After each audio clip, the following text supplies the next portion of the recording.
આપણે રોજ હજારો બસો રસ્તા પર દોડતી જોઈએ છીએ, પણ ક્યારે વિચાર્યું છે કે આટલા મોટા કાફલાને ચલાવવા પાછળ શું હોય છે? આજે આપણે એ જ અદ્ભુત વ્યવસ્થાની વાત કરીશું.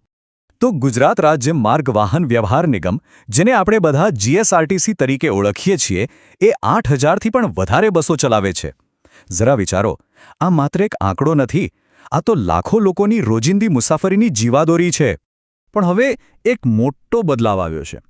પહેલાંની જે બીએસ ફ્રી બસો હતી એ પ્રમાણમાં સાદી હતી, મિકેનિકલ સિસ્ટમવાળી. પણ હવે જે નવી BS6 અને ઇલેક્ટ્રિક બસો આવી છે એ તો જાણે ચાલતા ફરતા કમ્પ્યુટર જેવી છે. સેન્સર્સ, ઇલેક્ટ્રોનિક્સ, બધું જ એકદમ હાઈટેક. તો પછી સવાલ એ થાય છે કે આટલા મોટા અને આટલા આધુનિક બસોના કાફલાને રોજબરોજ એકદમ ટિપટોપ અને સુરક્ષિત હાલતમાં કોણ રાખે છે? કેવી રીતે આ બધું મેનેજ થતું હશે? આનો જવાબ છે એકદમ મજબૂત, એકદમ વ્યવસ્થિત તાલીમ. એક એવી ટ્રેનિંગ સિસ્ટમ જે એક નવા માણસને એક હાઈટેક બસનો એક્સપર્ટ ટેકનિશિયન બનાવી દે છે. જો આ આખી સફર છે ને એ 4 ભાગમાં વહેંચાયેલી છે. કોઈ પણ નવો મિકેનિક જ્યારે જોડાય ત્યારે એની શરૂઆત પાયાની વાતોથી થાય છે. અને એમાં સૌથી પહેલું અને સૌથી અગત્યનું છે સેફટી, એટલે કે સલામતી. એટલે કોઈ પણ ટૂલને હાથ લગાડે એ પહેલાં દરેક ટ્રેનીને સેફટીના પાઠ ભણાવવામાં આવે છે. આગ લાગે તો શું કરવું, મશીન સાથે કામ કરતી વખતે શું ધ્યાન રાખવું, ઇલેક્ટ્રિક શોકથી કેવી રીતે બચવું, આ બધું જ. કારણ કે સીધી વાત છે, જો મિકેનિક પોતે સુરક્ષિત હશે તો જ બસ અને તેમાં બેઠેલા મુસાફરો સુરક્ષિત રહેશે. સારું, તો આ પાયાની તાલીમ પૂરી થાય પછી મિકેનિક 2 અલગ-અલગ જગ્યાએ કામ શીખે છે. ચાલો આપણે સૌથી પહેલાં જઈએ વિભાગીય વર્કશોપમાં. જોઈએ ત્યાં શું થાય છે. વર્કશોપ એટલે સમજી લો કે બસો માટેનું એક મોટું સર્જિકલ સેન્ટર. અહીં બસોને નવું જીવન મળે છે. કોઈ બસનો મોટો અકસ્માત થયો હોય કે પછી એન્જિન જેવી કોઈ મોટી સિસ્ટમને આખી જ બદલવાની હોય, એ બધા જ મોટા અને જટિલ કામ અહીં વર્કશોપમાં થાય છે. ચાલો એક ઉદાહરણ લઈએ. ધારો કે આખું એન્જિન ઓવરહોલ કરવાનું છે, તો શું થાય?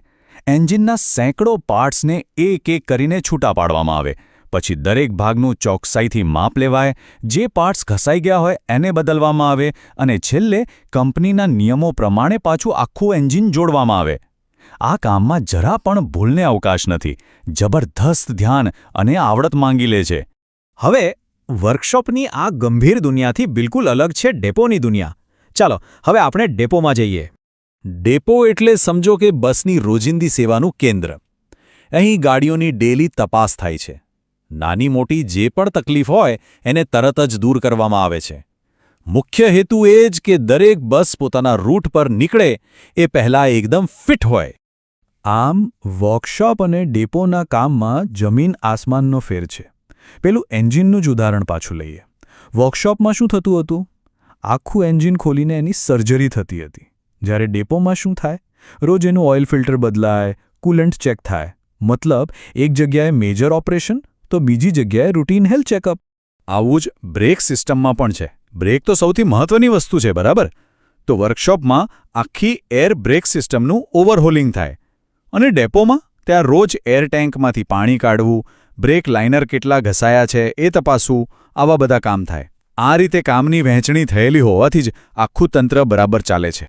એટલે હવે સ્પષ્ટ છે કે આજના જમાનામાં મિકેનિકનું કામ ખાલી પાના પકડ પૂરતું સીમિત નથી. એમણે ઇલેક્ટ્રોનિક્સના પણ એક્સપર્ટ બનવું પડે છે. અને ટેકનોલોજી જેમ જેમ આગળ વધે છે તેમ તેમ આ પડકાર પણ મોટો થતો જાય છે. આનું સૌથી મોટું ઉદાહરણ છે નવી BS6 બસોની EATS સિસ્ટમ. આનું પૂરું નામ છે એક્ઝોસ્ટ આફ્ટર ટ્રીટમેન્ટ સિસ્ટમ. આ છે ને ખાલી ધુમાડો બહાર કાઢવાની પાઇપ નથી. આ તો એન્જિન સાથે જોડાયેલો એક નાનકડો કેમિકલ પ્લાન્ટ છે.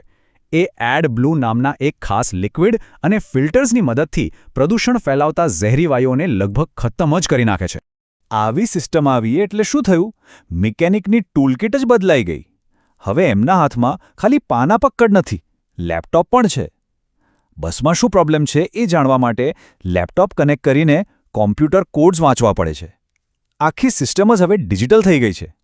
અને આ નવી ટેકનોલોજી શીખવી કઈ રીતે?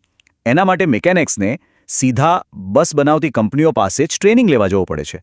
જેમ કે ટાટા મોટર્સ એમના નવા એન્જિનની ટ્રેનિંગ આપે, અશોક લેલેન્ડ એમના સિસ્ટમ્સની અને ઓલેક્ટ્રા જેવી કંપનીઓ ઇલેક્ટ્રિક બસની હાઈ વોલ્ટેજ સિસ્ટમ અને બેટરી મેનેજમેન્ટની ખાસ ટ્રેનિંગ આપે છે. જેણે બનાવ્યું એ જ બરાબર શીખવી શકે.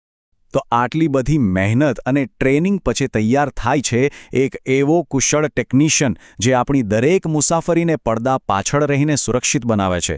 આ એ લોકો છે, એ અદૃશ્ય ઇજનેરો છે જેમનું કામ કદાચ આપણને દેખાતું નથી, પણ એના વગર આપણી સફર શક્ય જ નથી. તો હવે પછી જ્યારે પણ કોઈ બસ પાસેથી પસાર થાય ત્યારે એકવાર એની પાછળ રહેલા અદૃશ્ય હાથોને જરૂર યાદ કરજો.